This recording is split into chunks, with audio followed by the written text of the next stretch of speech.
आप देख रहे हैं अपना बिहार और आपके साथ मैं हूं विवेक। बजट सत्र के दौरान 23 मार्च को सदन में हुई घटना को लेकर विपक्ष लगातार सरकार पर दबाव बना रहा है, जबकि सत्ता पक्ष का कहना है कि उस दिन महागठबंधन के विधायकों ने सदन की मर्यादा को तार तार किया था। विपक्ष के विधायकों पर भी कार्रवाई होनी चाहिए।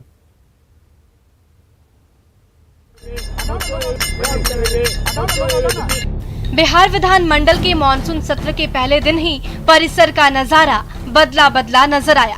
विपक्षी नेताओं के तेवर ने ये भी एहसास करा दिया कि छोटे सत्र में विपक्ष बड़ा हंगामा करने की तैयारी कर चुका है। आमतौर पर नारों की तख्ती और विरोध प्रदर्शन से अलग हेलमेट लगाकर झाल बजाते सदन में पहुंचे आरजेडी विधायक सतीश दास ने मीडिया अटेंशन लिया और जता दिया कि बजट सत्र में 23 मार्च को सदन में विधायकों के साथ मारपीट की घटना को विपक्ष आसानी से छोड़ने वाला नहीं है।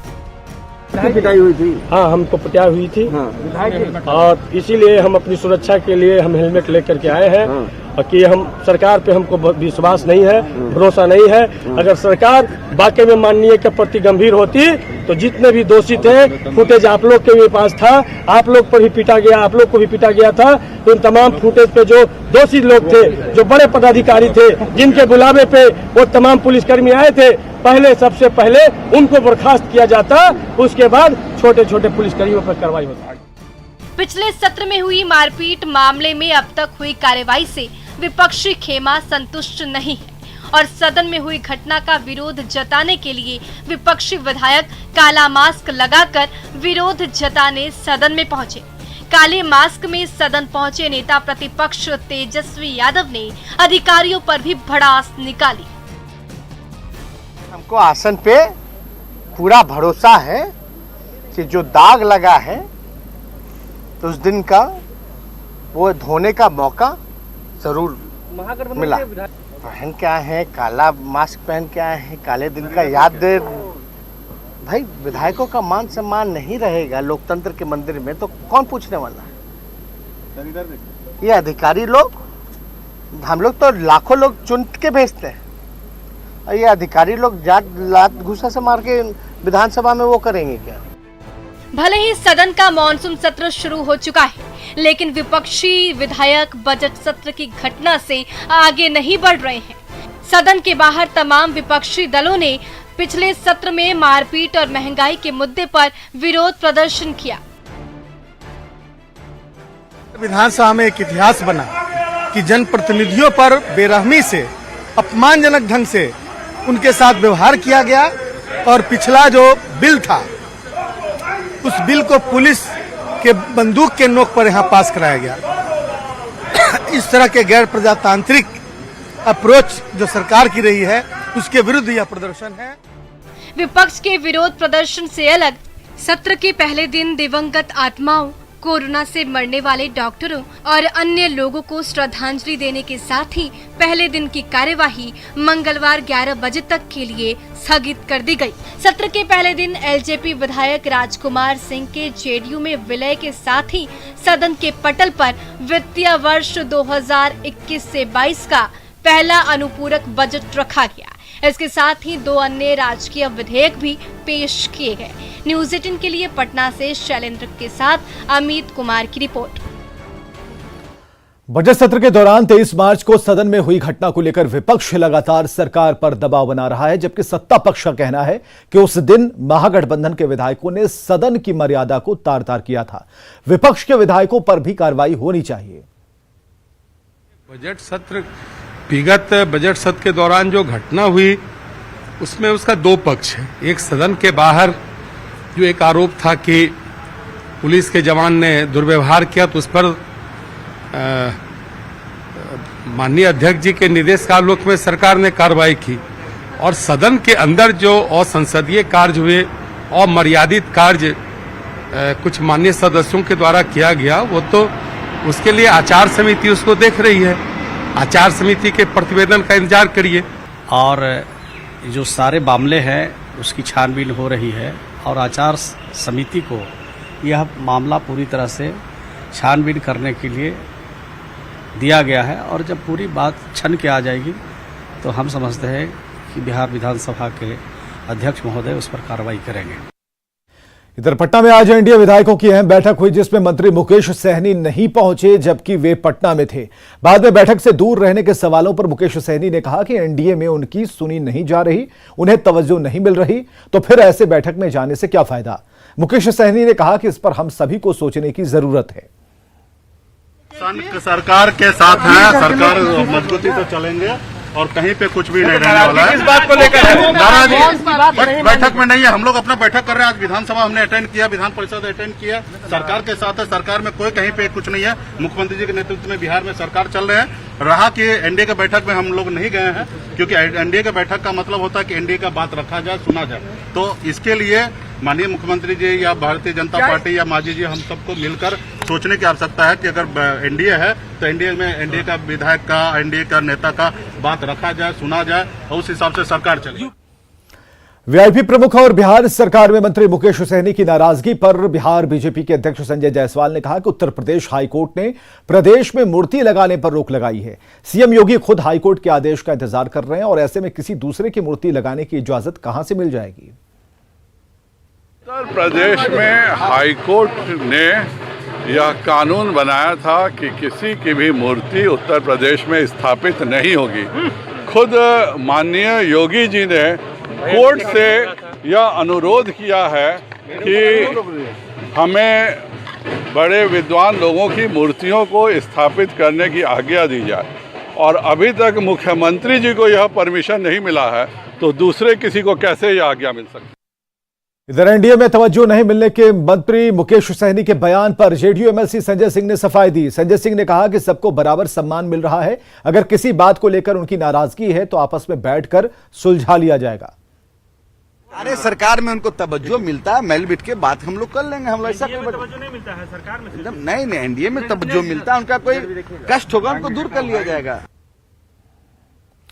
पंचायती राज मंत्री और बीजेपी नेता सम्राट चौधरी के अकेले चुनाव लड़ने के बयान पर जेडीयू ने सम्राट चौधरी पर हमला बोला। एमएलसी संजय सिंह ने सम्राट चौधरी को नसीहत देते हुए कहा कि वे इस तरह का बयान देने से पहले अपने शीर्ष नेतृत्व से बात कर लें। सरकार में रहते हुए ऐसे बयानों से बचना चाहिए। जहां तक सम्राट चौधरी ने कहा कि मैं अकेले 2025 में चुनाव में सरकार बना लेंगे, तो मैं सम्राट चौधरी जी को कहना चाहता हूं कि 2015 में भी लड़े थे। क्या स्थिति हुई थी सबको मालूम है, मीडिया से लेकर जनता तक को मालूम है। लेकिन सम्राट चौधरी से मैं निवेदन प्रार्थना करना चाहता हूं कि शीर्ष नेतृत्व से पहले बात कर लेना चाहिए। नीतीश कुमार जी राजनीति के वो धरोहर व्यक्ति हैं, और भारत के राजनीति के इतिहास में नीतीश कुमार जी क्या हैसियत है, इनके शीर्ष नेतृत्व को मालूम। और इधर बीजेपी के प्रदेश अध्यक्ष संजय जायसवाल ने सफाई दी और कहा कि सम्राट चौधरी पंचायती राज मंत्री हैं। उन्होंने पंचायत चुनाव को लेकर ये बातें कही हैं, क्योंकि पंचायत चुनाव अकेले ही लड़ा जाता है। चुनाव की तैयारी करने का पूरा बयान उन्होंने कहा है कि तैयार पंचायती राज में चुनाव अकेले ही लड़ा जाता है। झंझारपुर सांसद रामप्रीत मंडल ने बांध टूटने की घटना को दैवीय प्रकोप बताया। सांसद के इस बयान पर आरजेडी ने सवाल खड़े कर दिए। आरजेडी का कहना है कि लापरवाही अधिकारियों और ठेकेदारों को बचाने के लिए सांसद ने इस तरह का बयान दिया, और बताएं कि निर्मली सिकरहट्टा सुरक्षा बांध टूट गया था, जिससे हजारों एकड़ में लगी फसल बर्बाद हो गई थी, बड़ी आबादी प्रभावित हुई थी।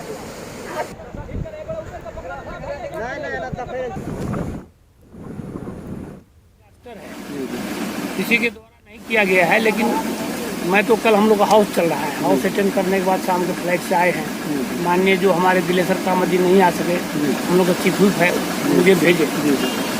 तो देखिए काम तो वार लेवल में चल रहा है, वार फुट में चल रहा है, और सारे लोग इंजीनियर सब खुद लगे हुए। यही है, पब्लिक में थोड़ा आक्रोश है। बांध टूटने का जो है ये देवी प्रकोप बता रहे हैं। ये देवी प्रकोप कैसे हुआ? ये जब सब चीज़ पहले से जानते थे कि बांध सीपेजिंग हो रहा है बांध में, तो भ्रष्ट अधिकारी और संवेदक मिलके और जानबूझ के बांध को तोड़ दिया गया, और इसका कोई उपाय नहीं सोचा गया। इधर भागलपुर के गोपालपुर से विधायक नरेंद्र कुमार नीरज उर्फ गोपाल मंडल एक बार फिर चर्चा में आ गए हैं। कोरोना के कारण मंदिर और शिवालय बंद हैं, लेकिन सत्ताधारी दल जेडीयू के विधायक गोपाल मंडल को इससे कोई फर्क नहीं पड़ता। गोपाल मंडल अपने समर्थकों के साथ बरारी गंगा घाट से जल लेकर बाबा बटेश्वर नाथ मंदिर पहुंच गए। विधायक अपने 7 समर्थकों के साथ मंदिर के गेट के बाहर लंबे समय तक इंतजार में खड़े रहे कि गेट खुलेगा, वो जलाभिषेक करेंगे। विधायक जी खोज रहे थोड़ा जल्दी साहब हो।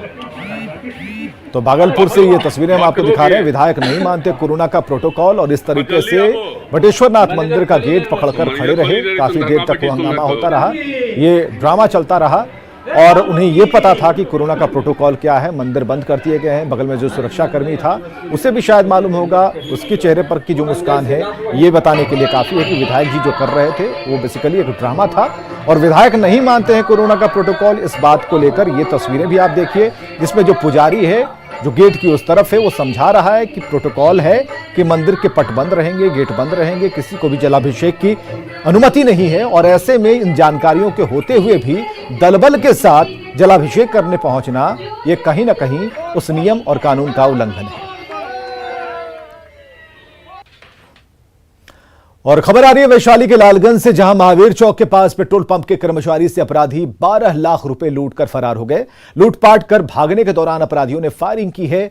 पेट्रोल पंप के मालिक और बीजेपी नेता जयप्रकाश चौधरी ने बताया कि लूट की इस घटना को तब अंजाम दिया गया जब पेट्रोल पंप कर्मचारी पैसे जमा करने जा रहा था।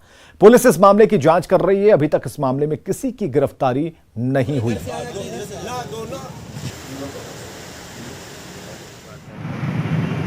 Vaishali petroleum service centre petrol pump है, उसका स्टाफ 2 स्टाफ एक बाइक से जा रहे थे स्टेट बैंक लालगंज बाजार में पैसा जमा करने के लिए। करीब 12,05,000 रुपया था। महावीर चौक पर 2 अपराधकर्मी फायरिंग कर उनका बैग छीन कर भाग गया बाइक से।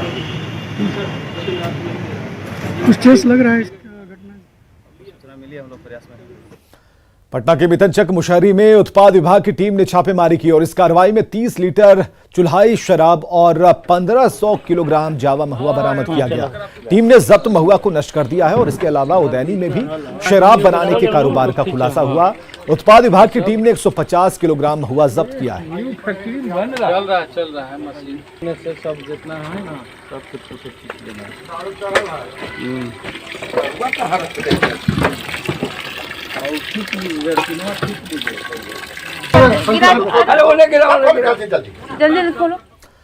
अरवल पुलिस ने एक एम्बुलेंस से शराब की बड़ी खेप को जब्त किया। करीब 160 कार्टन विदेशी शराब के साथ पुलिस ने वाहन चालक को गिरफ्तार किया है।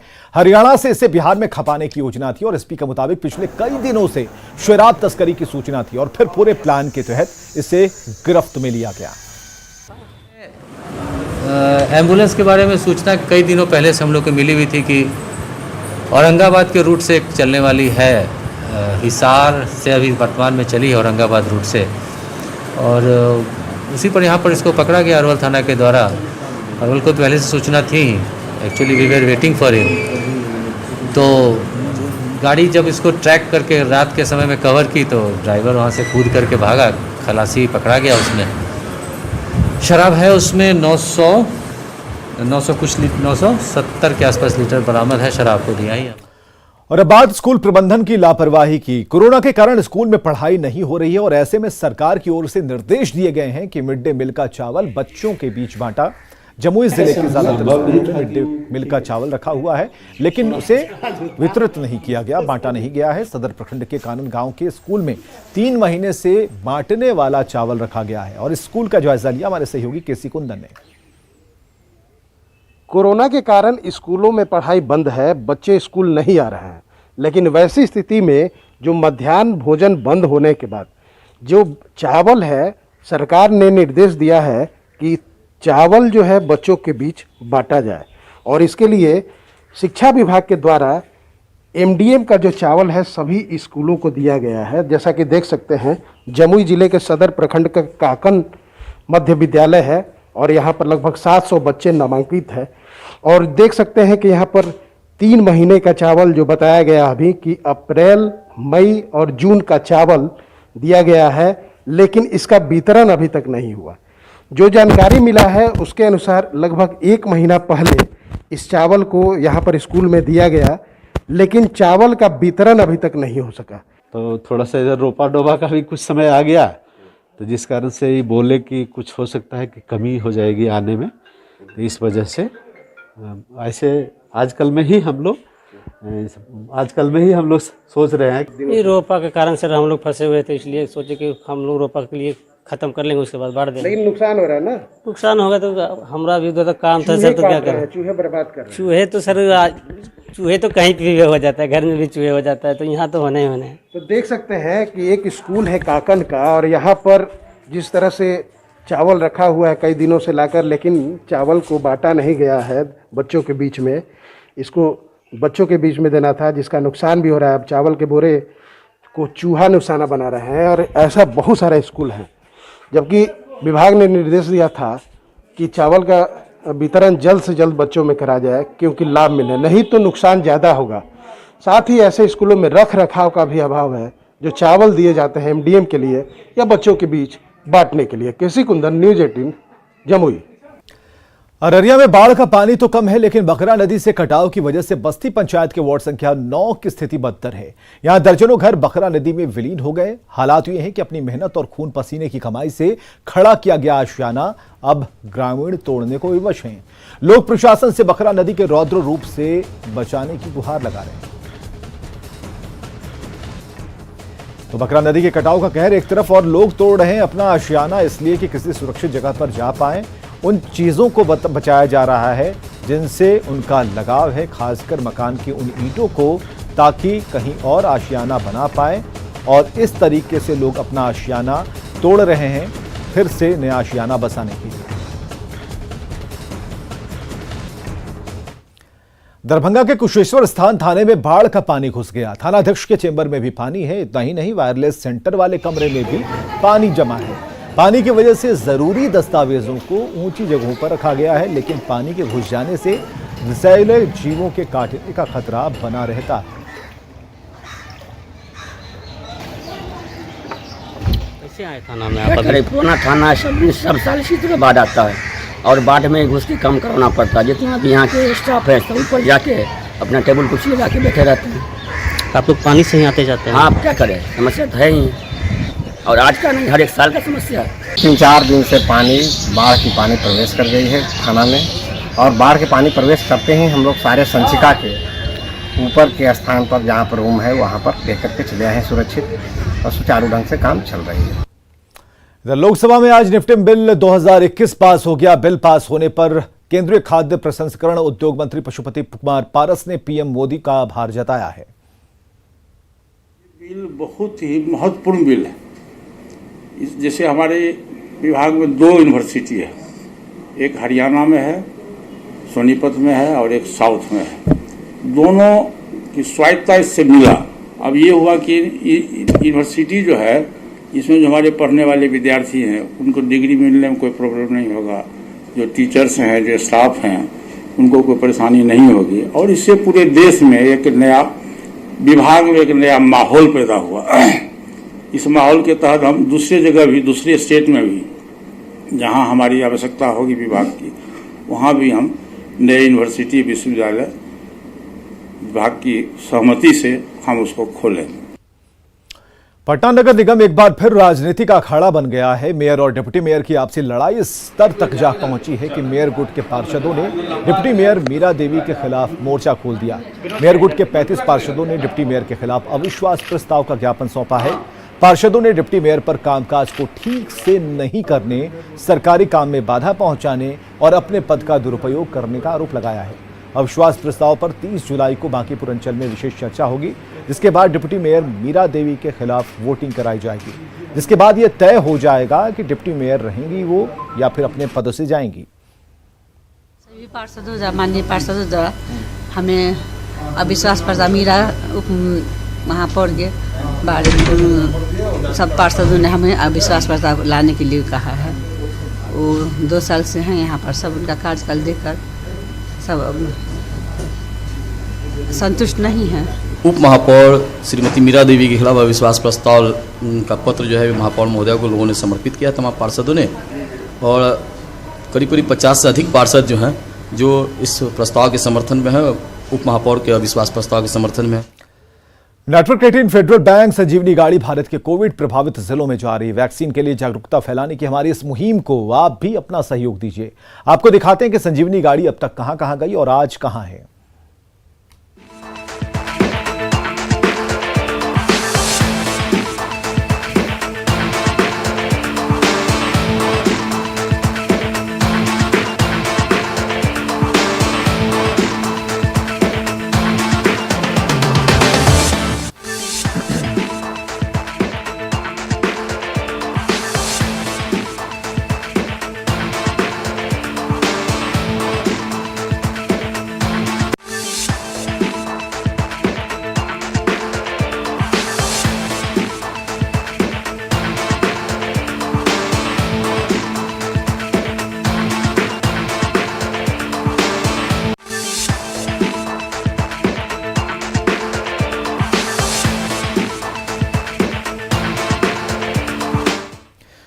कोरोना से लड़ाई में मास्क सबसे बड़ा हथियार है। मास्क रूपी कवच से कोरोना वायरस को फैलने से रोका जा सकता है। इसलिए आप सभी दर्शकों से अपील है कि मास्क पहनिए, खुद भी सुरक्षित रहिए, दूसरों को भी सुरक्षित रखिए।